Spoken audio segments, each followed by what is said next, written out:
हाँ तो प्यारे बच्चों, आज हम आपके लिए उपस्थित हो चुके हैं वास्तविक संख्या के फिर एक जबरदस्त वीडियो को लेकर। और इस वीडियो में हम लोग जो है वास्तविक संख्या के सभी लघुत्तरीय प्रश्नों को देखेंगे और इसमें ऐसे ऐसे क्वेश्चन को हम लोग देखेंगे जो आपके एग्जाम में जो है इसी प्रकार के क्वेश्चन जो है पूछे जाते हैं। तो निश्चित रूप से इस वीडियो को अंत तक देखिएगा और हम लोग जो है इस वीडियो में जो बातें सीखेंगे उससे जो है अलग एक भी सवाल जो है आपके एग्जाम में नहीं पूछेगा। यहीं से जो है सवाल जो है आपको दोहराया जाएगा और निश्चित रूप से यहाँ से आप जानते हैं कि वास्तविक संख्या से 8 मार्क्स का जो है आपके एग्जाम में सवाल पूछा जाता है। तो आज जो है आपका पूरा 8 का 8 नंबर जो है कंप्लीट होने वाला है और चूंकि आपका एग्जाम जो है डबल क्वेश्चन पूछता है तो ये 8 नहीं, इसको दुगुना करके आप 16 नंबर समझिएगा। यानी आज के वीडियो के द्वारा जो है आपको समझिए कि ये 16 नंबर आपका कंप्लीट होने वाला है, ठीक है ना। और आज के इस वीडियो में जो है हम लोग जो है वास्तविक संख्या के सारे सब्जेक्टिव सवाल को देखेंगे, क्योंकि सारे ऑब्जेक्टिव सवाल जो है पिछले वीडियोज में मैंने आपके लिए ये बता दिया है, पढ़ा दिया है। वहां पे जाके जो है मैं उसका लिंक जो है वीडियो के डिस्क्रिप्शन में रख दूंगा और वहां से जो है आप इसके ऑब्जेक्टिव जो है ये सारे सवाल को देख लीजिएगा। क्योंकि देखिए हम लोग के 10th क्लास के मैथमेटिक्स में वास्तविक संख्या सबसे आसान चैप्टर है और निश्चित है कि अधिकांश बच्चे जो है इस चैप्टर के सवाल को आसानी से हल कर लेंगे। तो हम लोग जो है क्या करते हैं कि आज इस वीडियो में जो है लघुत्तरीय सारे प्रश्नों को देखेंगे, ठीक है ना, जो आपके एग्जाम में पूछा जाता है। हम सारे टॉपिक को कवर करने की कोशिश करेंगे। बस आप ये काम कीजिएगा कि वीडियो को जो है शुरू से लेकर अंत तक देखिए। और चलिए हम लोग शुरू करते हैं। और आज का हम लोग का देखिए यहाँ पे सबसे पहला सवाल है जो एकदम हर साल जो है एकदम पूछना निश्चित है। तो हम लोग का पहला सवाल है आज का, कहता है कि यूक्लिड विभाजन एल्गोरिदम का प्रयोग कर, ठीक है ना। यहाँ पे कहेगा यूक्लिड विभाजन एल्गोरिदम की सहायता से या प्रयोग करके 148 और 185 का मौसा यानी बोले तो HCF हम लोग को ज्ञात करना है, ठीक है। तो एकदम काफी आसान तरीके से आपको सिखा रहे हैं यूक्लिड विभाजन एल्गोरिदम से मौसा हम लोग कैसे निकालेंगे, ठीक है। तो सबसे बड़ी इसमें दिक्कत क्या आता है, ध्यान से देखिएगा कि यहाँ 148 और 185 का हम लोग को मौसा यहाँ पे निकलना है। तो इसमें सबसे पहले आपको क्या करना है कि छोटी संख्या और बड़ी संख्या का चुनाव कर लेना है और रफ में आपको क्या करना है कि इस छोटे वाले संख्या से इस बड़े वाले संख्या में जैसे आपने बचपन में मौसा निकलना सीखा था सेम टू सेम वैसे ही बना दीजिएगा, ठीक है। तो यहाँ पे देखिए ये दिया है 148, यहाँ पे दिया है 185। तो मान लीजिए हम 148 का पहाड़ा नहीं जानते हैं तो यहाँ पे क्या कीजिएगा कि 14 का पहाड़ा देखिएगा। क्यों? क्योंकि यहाँ 1 और 1 सेम है, इसलिए यहाँ क्या करेंगे हम 14। तो इसमें 2 अंक देख रहे हैं तो इसमें भी 2 अंक लेकर चलिए, ठीक है ना। यानी 14 यहाँ 18 समझ के चलिए। तो 14 से हम 18 में भाग लगाएंगे, कितना मरतबा लगाना पड़ेगा? 1 मरतबा लगाना पड़ेगा, है ना। तो क्या करेंगे, अब जैसे भाग हम लोग सीखे हुए हैं तो 148 को क्या करेंगे, अब 1 से गुना कर लेंगे। क्योंकि यहाँ 14 से भाग नहीं, 14 से हम अनुमान लगाएंगे और टोटल भाग तो हम 148 से कर रहे हैं, ठीक है। तो 148 को 1 मरतबा यानी 1 से गुना कर लेंगे तो कितना मिलेगा, तो 148 को 1 से गुना करेंगे, यहाँ पे 148 मिलेगा। चलिए अब भाग कैसे बनाते हैं, यहाँ पे घटाने का काम होता है।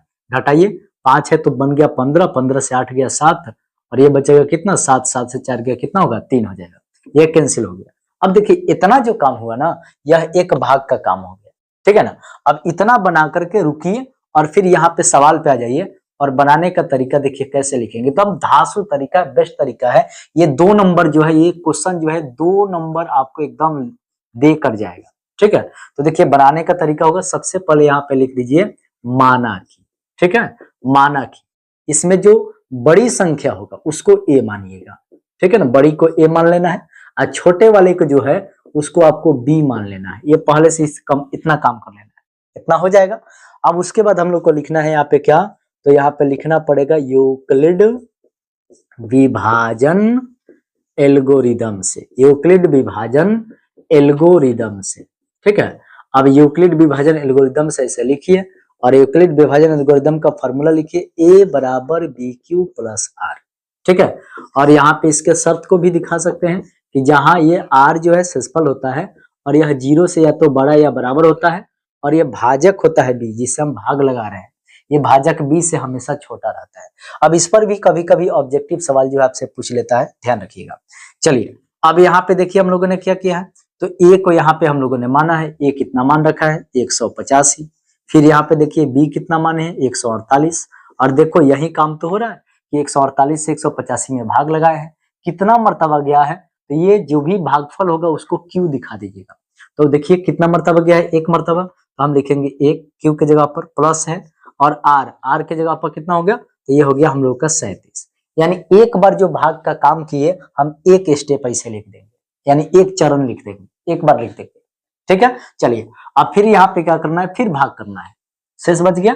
अब एक भाग का काम हो गया, एक बार लिखा गया, फिर उसी तरीके से आप दूसरी बार भाग कीजिए। तो यहाँ पे क्या करेंगे, जो पहले शेष था अब वो भाजक बन जाएगा, और जो पहले भाजक था वो यहाँ पे भाज्य बन जाएगा, ठीक है। यानी यहाँ वाले को हमने यहाँ लिख लिया।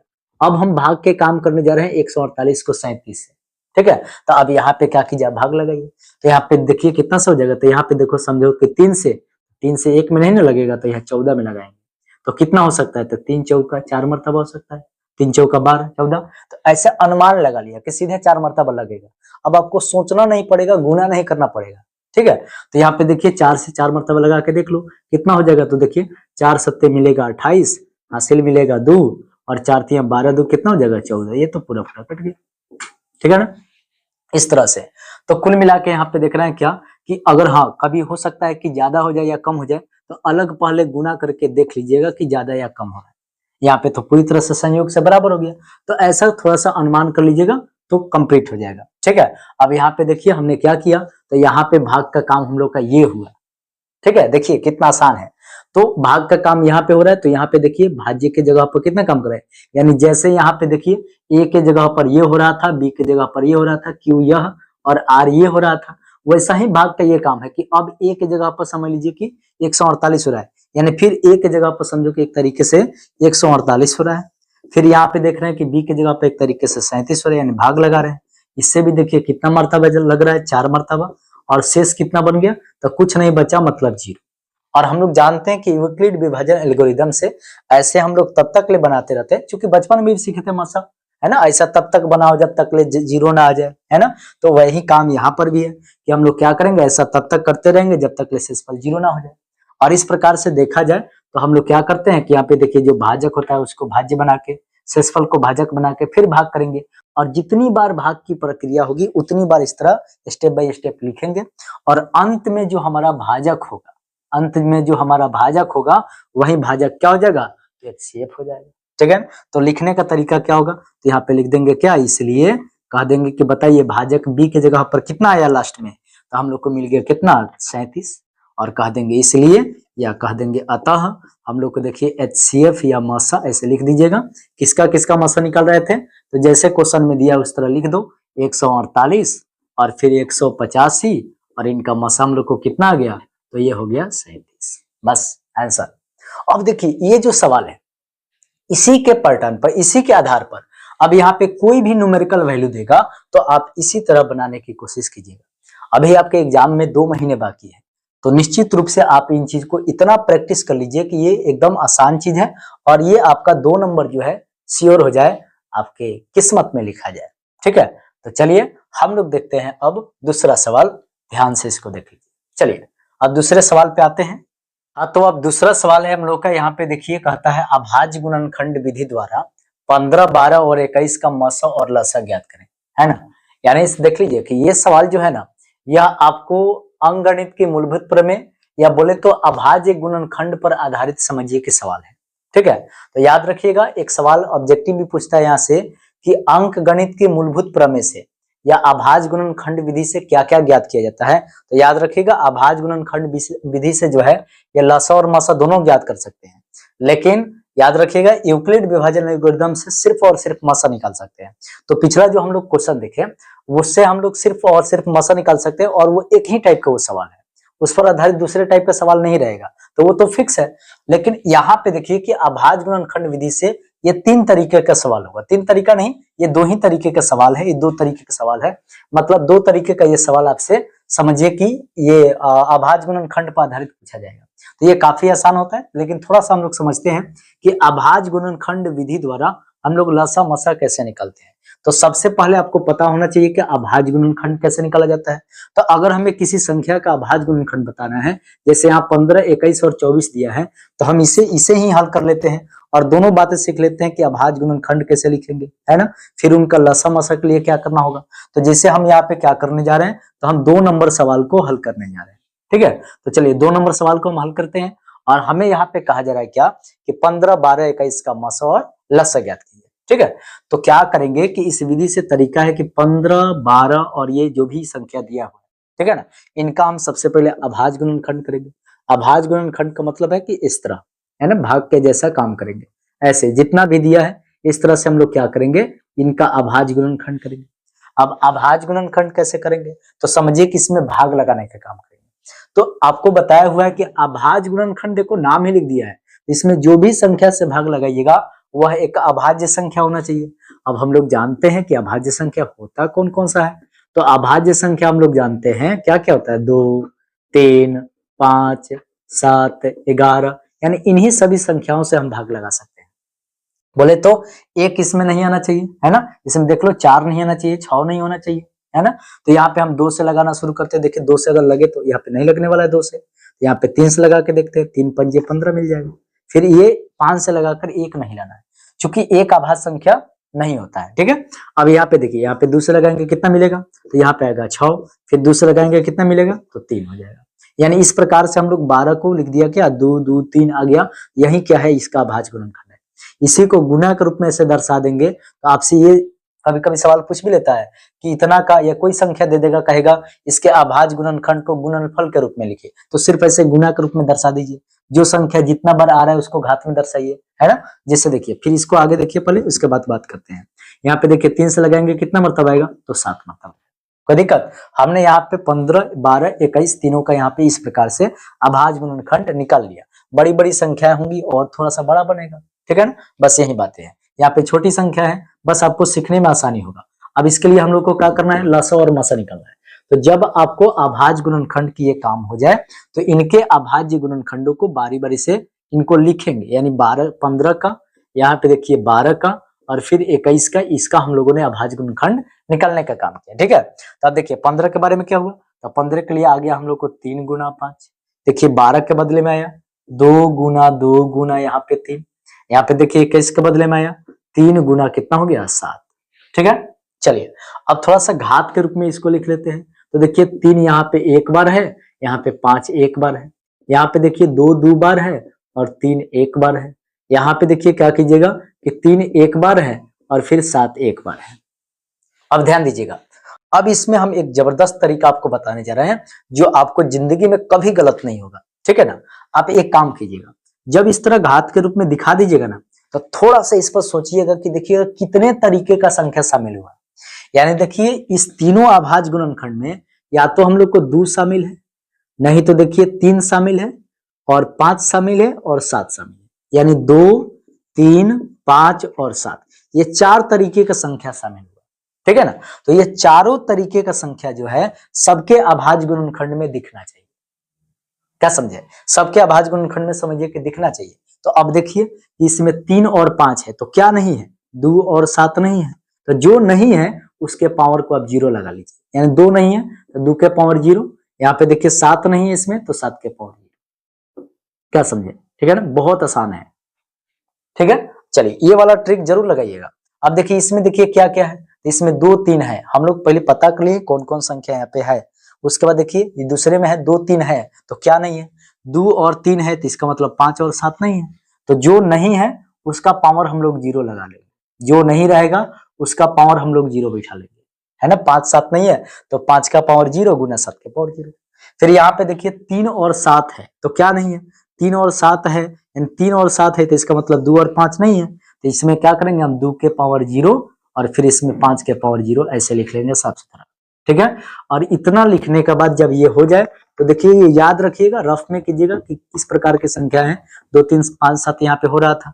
अब इस प्रकार होने के बाद ऐसे एक चिन्ह खींच लीजिए, है ना, एक प्लग इस तरह लाइन खींच देंगे। और उसके बाद हम लोग को देखो क्या करना है, मासा और लसा निकलना है। तो यहाँ पे लिख दीजिए मासा बराबर, ठीक है ना। यानी मासा क्या करेंगे, तो मासा का काम है कि इनमें देखिए अब निश्चित रूप से कि सभी संख्याओं में 2 हो गया, सभी संख्या में 3 शामिल है, सॉरी सभी अभाज्य गुणनखंड में 2 शामिल है, सभी अभाज्य गुणनखंड में 3 है, सभी अभाज्य गुणनखंड में 5 है।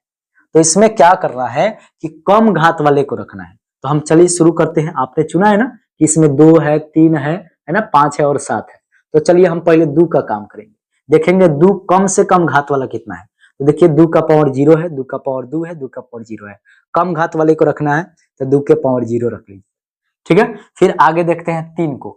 3 में कम घात वाला चाहिए। तो देखिए 3 के पावर यहाँ पर भी 1 है, 3 के पावर यहाँ 1 है, 3 के पावर 1 है, सब सेम है तो बस 3 के पावर 1 ही रखना पड़ेगा।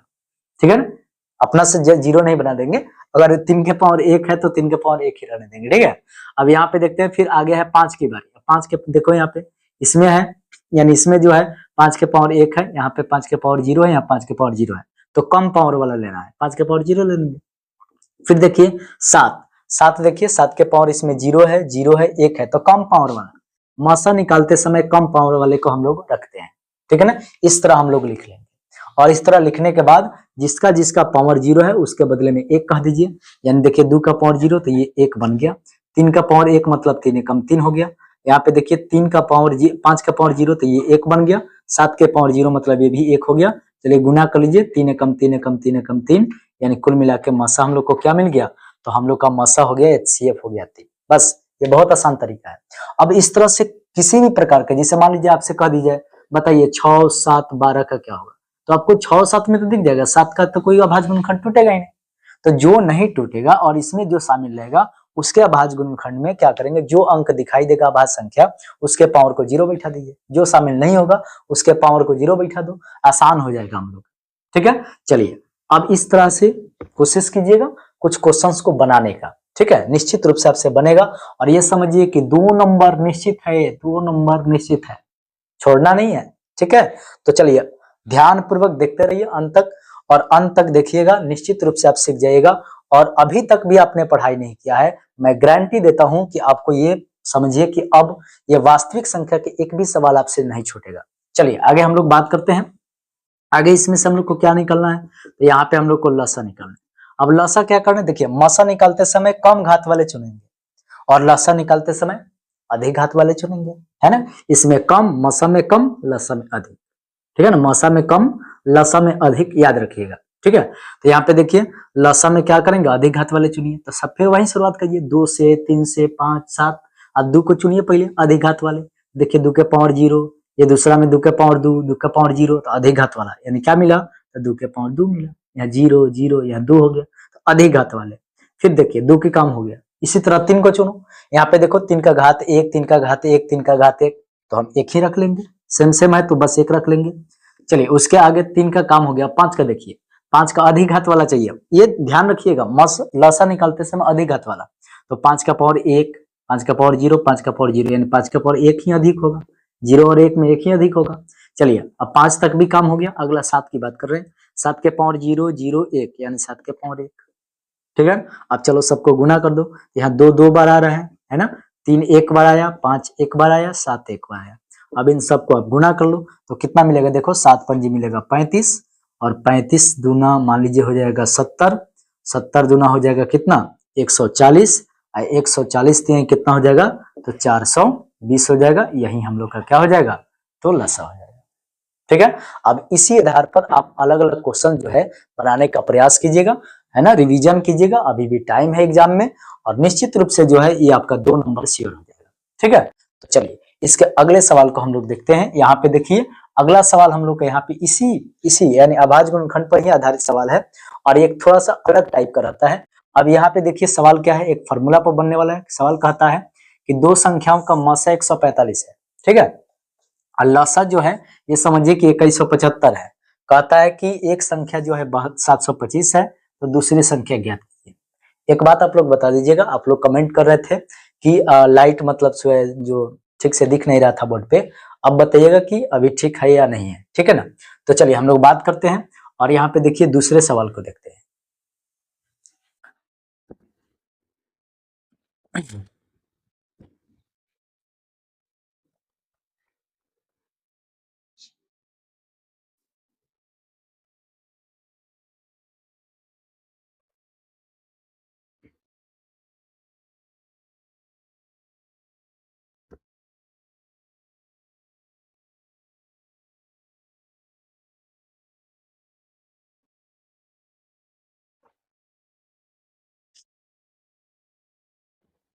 हाँ, तो ध्यान पूर्वक देखिए। और यहाँ पे हम लोग का यहाँ पे देखिए सवाल कहता है कि मौसा कितना दिया है, तो 145, लसा देता है 2175। कहता है कि एक संख्या 725 दूसरी संख्या निकालो। इसी तरह कह सकता है कि दूसरी संख्या इतना, पहली संख्या निकालो, है ना। या इसमें हो सकता है कि हम लोग को मौसा दे दिया, एक संख्या दे दिया, है ना, या दूसरी संख्या दे दिया, फिर कहेगा लसा निकालो। ऐसा भी हो सकता है, किसी भी तरह से इसमें पूछ सकता है। तो इसे हल करने के लिए, इस टाइप के सवाल को हल करने के लिए हम लोग को फॉर्मूला की जरूरत पड़ेगा। और हम लोग जानते हैं कौन सा फॉर्मूला, तो याद रखिएगा, एक लसा गुना मसा बराबर होता है दो संख्याओं का गुणनफल।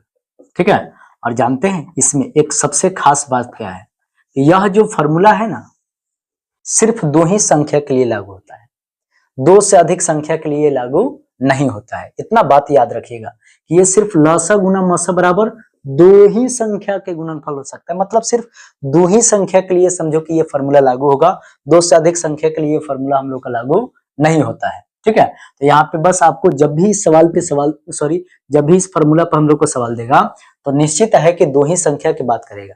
ठीक है। तो देखिए हम लोग को इसको हल कैसे करेंगे, चूंकि हम लोग को 2 नंबर का सवाल है, तो हल करने के लिए लिखना है हल। और यहाँ पे सबसे पहले कह दीजिए कि दिया हुआ है, और सवाल में जो जो बात लिखा हुआ है, जो दिया हुआ है, उसको पहले लिख दीजिए।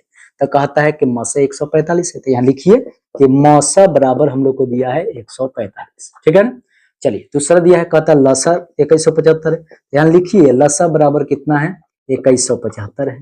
फिर कहता है कि एक संख्या, तो यह वैसा ही लिख दो, एक संख्या बराबर क्या है, तो हम लोग को दिया है 725।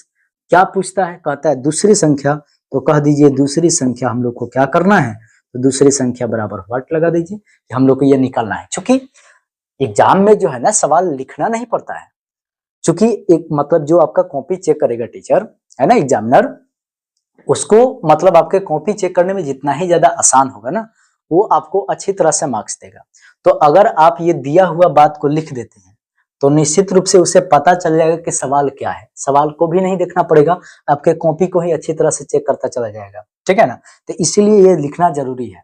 अब हम लोग आगे बढ़ते हैं। जब ये दिया हुआ सवाल का लिखा गया, तो अब फॉर्मूला अप्लाई कीजिए और कहिए क्या, तो कह दीजिए सूत्र से। यहाँ पे लिखिए ऐसे सूत्र से। क्या जानते हैं आप इसके लिए, तो कहेंगे लसा गुना मसा, अब बराबर दो संख्या होता है, तो दो संख्या मतलब एगो पहली संख्या एगो दूसरी संख्या, या तो दो संख्या लिखा रहेगा, नहीं तो एक पहली संख्या एक दूसरी संख्या। तो यहाँ पे हम लोग क्या करेंगे, तो यहाँ पे हम लोग लिखने का काम करेंगे। देखिए लिखेंगे पहली संख्या और गुना में दूसरी संख्या। ठीक है ना, दूसरी संख्या। अब जो दिया है उसको बैठा दो, तो लसा का जगह पर कितना है, 2175 बैठा लो, 2175 हो गया। गुना मसा के जगह पर कितना हो गया, तो 145 हो गया। बराबर देखो पहली संख्या कितना हो गया, पहली संख्या बोले तो एक संख्या, ये है 725। हम लोग को दूसरी संख्या यहाँ पे निकाल देना है, यानी दूसरी संख्या को लिखकर ऐसे छोड़ दीजिए। चलिए यहीं पे काट लिए, या क्या करेंगे, ये गुना में है तो ये बाटा में चलाएगा इसका, यानी उधर बच जाएगा केवल दूसरी संख्या। तो लिखिए दूसरी संख्या बराबर, है ना, दूसरी संख्या बराबर। तो देखिए दूसरी संख्या के साथ गुना में 725 है, ये गुना में है तो ये बाटा में है, यानी यह 2175 गुना 145, और ये देखिए गुना में है तो ये बटा में चलाएगा, गुना का बटा, जैसे समीकरण में हम लोग सीखे हैं, है ना। तो यहाँ समीकरण में हम लोग जानते हैं उस तरह के काम करेंगे, यानी 725 यहाँ पे ला देंगे। अब इसको कटाने का काम कीजिए। देखिए ये 145 से 5 मरतबा जाएगा, 5 से देखिए कितना मरतबा जाएगा, तो 5 चौके, और फिर देखिए 5 दिया 5 बचे, यानी मिल जाएगा कितना, 435 हम लोग का आंसर हो जाएगा। ठीक है। तो बस इसी बेस पर आधारित जो है ये अगला सवाल है। दो संख्याओं का मसा 18 है, उनका गुणनफल, इसका मतलब है कि दोनों का गुणनफल हम लोग को 12,960 दिया है, उनका लसा निकालो। बताइए क्या करिएगा। तो इसको हम देखिए शॉर्टकट में बना देते हैं। यहाँ पे देखिए लिखिएगा, दिया हुआ है मसा बराबर 18, गुणनफल बराबर 12,960, कहता है लसा, तो यही फॉर्मूला लगाएंगे कि लसा गुना मसा, यहाँ चूंकि मसा दिया है लसा निकलना है, तो यही फॉर्मूला लिखना है, लसा गुना मसा बराबर दो संख्याओं का गुणनफल। ठीक है ना। तो दो संख्याओं मतलब पहली संख्या दूसरी संख्या, यहाँ पहली दूसरी कह रहा था तो पहली दूसरी लिख दिया, यहाँ दो संख्या बोल रहे हैं, सीधे गुणनफल बोल रहा है, तो क्या करेंगे कि उसको गुणनफल के गुणनफल रहने देंगे। यानी कैसे, तो यहाँ पे कह देंगे देखिए कि मसा कितना दिया है, पहले कह देते हैं लसा, तो लसा हम लोग का लसा निकालना है, रहने दिया। फिर देखिए मसा कितना है, तो 18, और दो संख्याओं का गुणनफल बोले तो कितना हो जाएगा, 12,960। अब ये 18 से कटा लीजिए, है ना, 18 से सीधे कट जाएगा तो कितना हो जाएगा 18 सते 126 और उसके बाद ये 18 सते कितना हो जाएगा 126 होगा ना, है ना, 18 सते 126 और उसके बाद मिलेगा कितना 126 और 3 बार 18 दूना 36 यानी हो जाएगा कितना 720 हो जाएगा। यानी कुल मिला के यहाँ पे लसा कितना जाएगा तो लसा हम लोग का 720 है। ठीक है, तो इस टाइप पे आधारित जो है सवाल जो है आपसे जरूर एग्जाम में पूछा जाएगा। इसको आपको क्या करना है, प्रैक्टिस कर लेना है। और ये हम लोग का 2 टॉपिक हम लोगों ने कंप्लीट कर लिया, एक यूक्लिड विभाजन और दूसरा अभाज्य। ठीक है, चलिए अब इसमें वास्तविक संख्या पर तीसरा टॉपिक का सवाल देखते हैं। हम लोग को कहेगा अपरिमेय संख्या को सिद्ध करने का। ठीक है ना, तो चलिए सवाल देखते हैं हम लोग। हाँ, तो चलिए देखते हैं वास्तविक संख्या के अगले टॉपिक पर आधारित सवाल। और यहाँ पे अगला हम लोग का सवाल है, देखिए अपरिमेय संख्या को सिद्ध करने पर आधारित सवाल। ठीक है ना, तो हाँ देखिए एक सवाल हम लोगों ने यहाँ पे रखा है और यह सवाल जो है एक ही सवाल से आपको तीनों तरीके के सवाल बता देंगे, क्योंकि इस पे 3 तरीके से पूछ सकता है। ठीक है ना, देखिए कैसे कैसे। तो एक यहाँ पे सवाल पूरा पूरा क्या कहता है कि सिद्ध करे कि 5 - 2√3 एक अपरिमेय संख्या है। तो या तो बोलेगा कि अपरिमेय संख्या है या कहेगा कि सिद्ध करे कि परिमेय संख्या नहीं है। तो परिमेय नहीं है चाहे अपरिमेय है, दोनों एक ही बात है। ठीक है, अब इस पर देखिए 3 तरीके से कैसे पूछेगा। तो एक कह सकता है कि सिद्ध करे कि केवल बोलेगा कि √3 एक अपरिमेय संख्या है, तो काफी आसान होगा, वैसा ही बनेगा जैसे हम इसको बनाएंगे।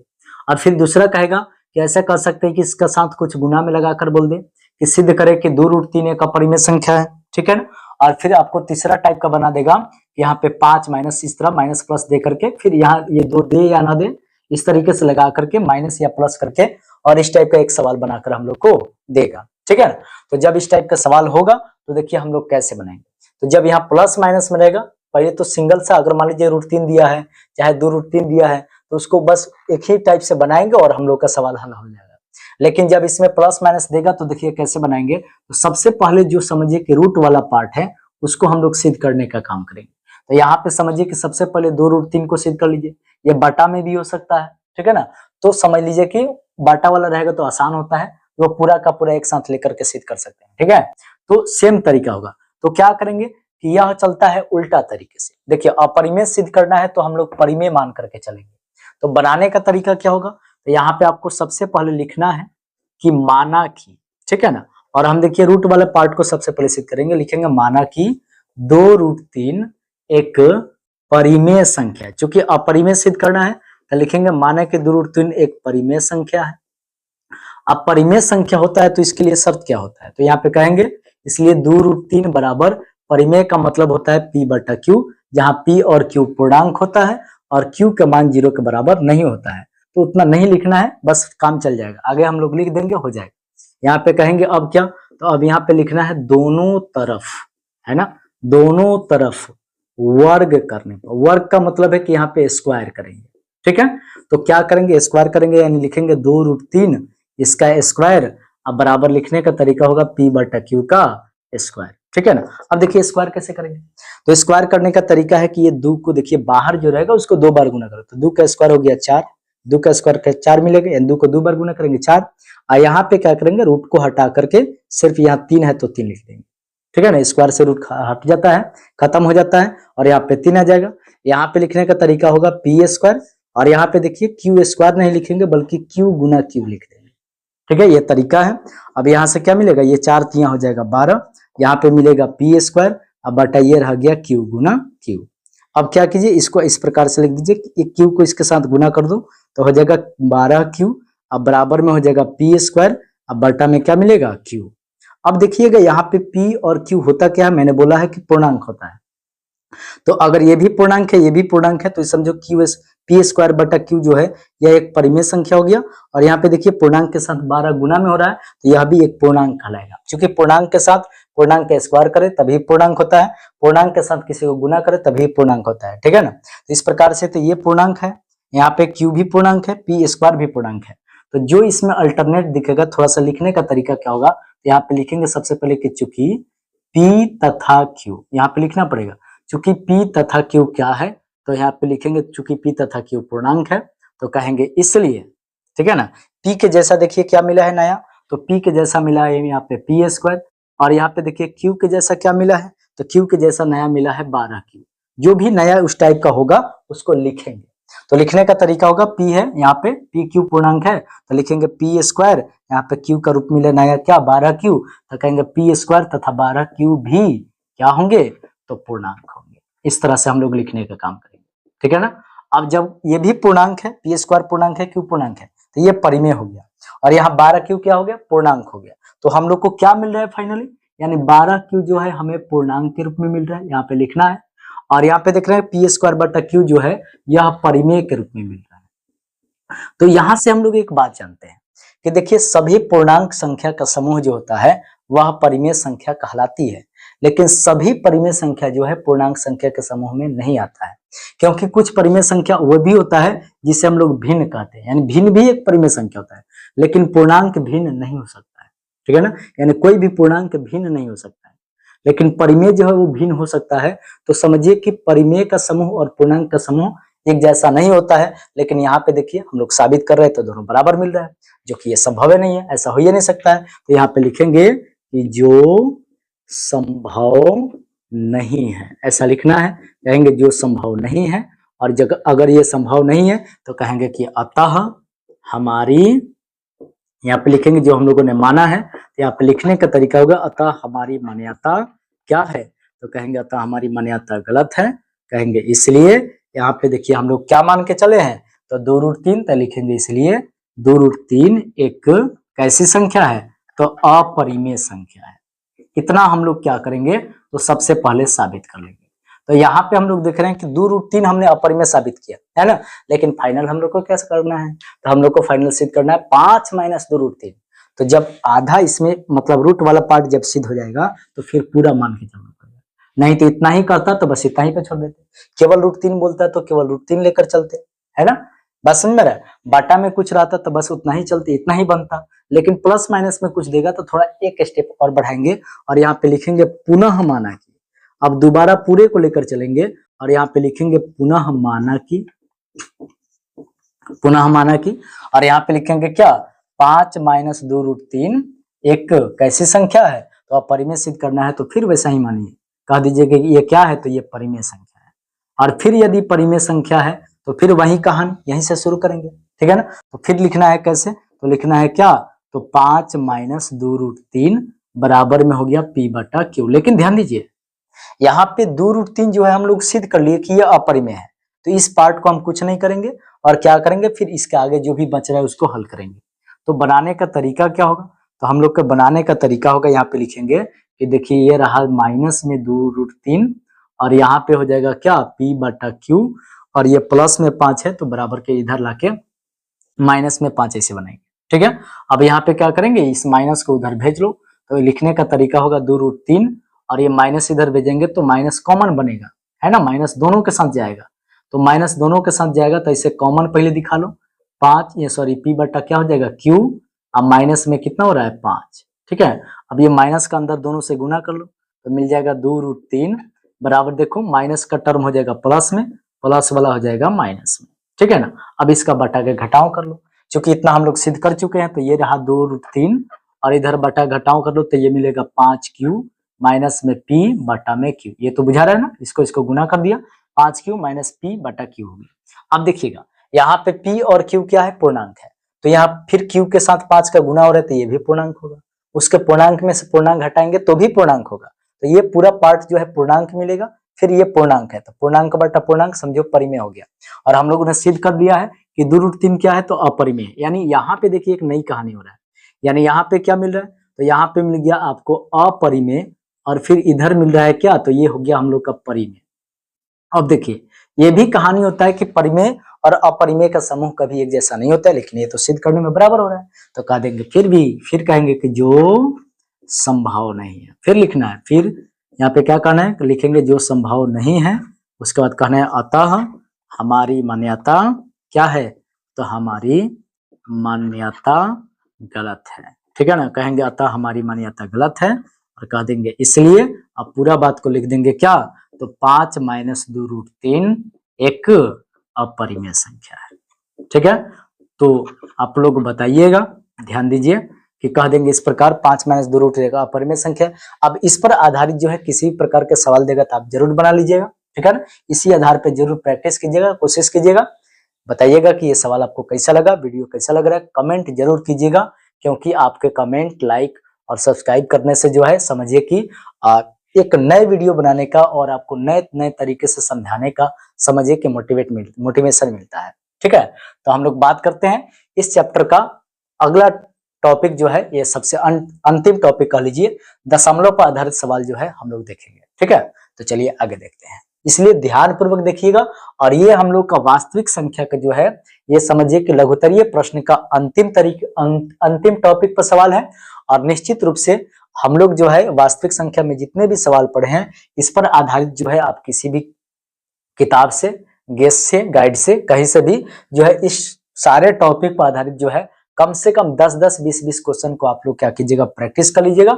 और निश्चित है कि आपको ये 16 नंबर जो बोले हैं कि 8 नंबर का पूछता है, लेकिन दुगुना सवाल लघुत्तरीय और ऑब्जेक्टिव दोनों मिला करके समझिए कि 16 मार्क्स जो है आपको वास्तविक संख्या से होने वाला है। जो हम लोग को बेसिक चीजें हैं, जो हम लोग बचपन में जोड़ घटाव गुणा भाग सीखे थे, उसी पर आधारित होते हैं। ठीक है ना, तो चलिए हम लोग देखते हैं और इस चैप्टर का सबसे अंतिम सवाल देखते हैं, अंतिम टाइप का। कहता है कि बिना लंबी विभाजन प्रक्रिया द्वारा, विभाजन की प्रक्रिया मतलब भाग की प्रक्रिया, है ना। लंबी विभाजन का मतलब जैसे बचपन में भाग सीखे थे वैसे करें, और बिना लगा दी है मतलब ऐसा नहीं करना है। जो हम लोग मतलब ये बचपन में जो भाग सीखे थे ना, उस टाइप का भाग हम लोग को यहाँ पे बनाना नहीं है। तो कहता है बिना लंबी विभाजन प्रक्रिया द्वारा बताइए, यानी बिना भाग कर ले बताना है कि परिमेय संख्या जो 17/8 है, इसका दशमलव प्रसार शांत होगा या अशांत। ठीक है, तो बिना भाग दिए हम लोग बताएंगे कि शांत होगा कि अशांत होगा। तो यहाँ पे थोड़ा सा टिप्स सीखते जाइए। तरीका क्या होगा कि अगर ये ऑब्जेक्टिव सवाल भी पूछेगा तो कैसे बनाएंगे। तो देखिए यहाँ पे देखिएगा, इसके हर को, जो भी हम लोग को संख्या दिया है जैसे 17/8, तो इसके हर को देखना है। अगर ये 2 के पावर का है, यानी 2 के पावर 1 कोई वैल्यू 2 है, 2 के पावर 2 का कोई वैल्यू 4 है, या 2 के पावर 3 का वैल्यू कोई 8 है, या 2 के पावर 4 का वैल्यू कोई 16 है, 2 के पावर 5 का वैल्यू 32 है, या 2 के पावर इसी तरीके से अगर कोई वैल्यू दिया है, तो आप आंख बंद करके कह दीजिए कि शांत होगा। या अगर 5 का कुछ वैल्यू दिया हो, जैसे 5 के पावर 1 का मतलब है कि इस हर के जगह पर 5 हो, या 5 के पावर 2 का मतलब यहाँ 25 हो, 5 के पावर 3 का मतलब समझो 125 हो, 5 के पावर 4 का मतलब है 625 हो, या 5 के पावर 5 का मतलब है समझो कि 3125 हो, है ना। इस तरीके से, या 5 के पावर 6 का मतलब है कि ये 15,625 हो। ठीक है ना, इस तरीके से कोई भी अगर संख्या रहता है, ठीक है ना, यहाँ पे कोई भी संख्या रहता है 5, 25, 125, 625, तो आप आंख बंद करो और कह दो कि ये शांत है। लेकिन अगर इनमें से कोई और दिखता है, मतलब 2, 4, 8, 16, 32 या 5, 25, 125, 625, इस टाइप का संख्या अगर नहीं रहता है तो निश्चित है कि वो अशांत होगा। लेकिन एक और बात ध्यान रखिएगा कि अगर ये कटने वाला होगा, सरलतम रूप में होना चाहिए। अगर नहीं है तो पहले उसको सरलतम रूप में बदलेंगे। ठीक है, इतना ध्यान रखिएगा। उसके बाद हम लोग जानते हैं कि शांत और अशांत की क्या बात होती है। तो शांत और अशांत हम लोग जानते हैं कि कोई भी परिमेय संख्या का दशमलव प्रसार 2 ही तरीके का होता है, या तो वो शांत होता है, नहीं तो वो अशांत होता है। ठीक है ना, ये अशांत 2 तरीके का होता है, एक होता है आवर्ती और एक होता है अनावर्ती। ऐसे अनावर्ती, अब देखो आवर्ती कौन सा होगा। आवर्ती का मतलब है रिपीटेड, जो रिपीट होता है, जैसे 2.3333 ऐसे आता रहेगा, है ना, एक जैसे संख्या बार बार दोहरा रहा है। और अनावर्ती का मतलब है कि एक जैसा नहीं है, जैसे मान लीजिए कि यहाँ पे 2 दशमलव, ऐसे ही 2.13 दिया है, फिर यहाँ मान लीजिए 5 दे दिया, फिर 3, 3, 5 दे दिया, तो इस तरह यहाँ 2 बार 3 आया, 3 बार 3 आएगा, इस तरह बार बार आते रहेगा अलग अलग तरीके से, तो ये अनावर्ती कहलाएगा। और याद रखिएगा, शांत दशमलव जो होता है, ये शांत क्या होता है, तो वह एक परिमेय संख्या होता है, ऑब्जेक्टिव में काम आएगा। यहाँ आवर्ती जो होता है ये भी परिमेय होता है, इसी के बदले में रेखा बना दिया जाता है, यानी इसको 2.33 आ रहा है तो 2.3 पर रेखा इसे लिख देंगे। और ये याद रखिएगा परिमेय संख्या होता है, लेकिन अनावर्ती जो होता है यह याद रखिएगा अपरिमेय संख्या होता है। तो इतना कंसेप्ट को याद रखते हुए और चलिए हम इस पर काम करेंगे। और ये बिना भाग दिए बताना है, तो याद रखिएगा P/Q के रूप में परिमेय संख्या होते हैं। यहाँ पे Q का रूप जो है यह क्या होना चाहिए, तो 2 के पावर m गुना 5 के पावर n का होना चाहिए। बोले तो इनके अभाज्य गुणनखंड, यानी यहाँ पे Q के जगह पर, हर के जगह पर जो होगा उसके अभाज्य गुणनखंड में या तो 2 होना चाहिए, नहीं तो 5 होना चाहिए, नहीं तो दोनों होना चाहिए। या तो सिर्फ 2 रहना चाहिए, नहीं तो सिर्फ 5 होना चाहिए, नहीं तो दोनों होना चाहिए, ठीक है ना। इस टाइप से अगर रहेंगे तो कहेंगे कि उसका दशमलव प्रसार कैसा होगा, तो उसका दशमलव प्रसार शांत होगा, अन्यथा वो अशांत का रहेंगे, ठीक है। तो चलिए हम लोग इस सवाल को देखते हैं और इस पर आधारित जो है आप लोग और भी सवाल को जो है प्रैक्टिस कर लीजिएगा। तो चलिए इस सवाल को देखते हैं।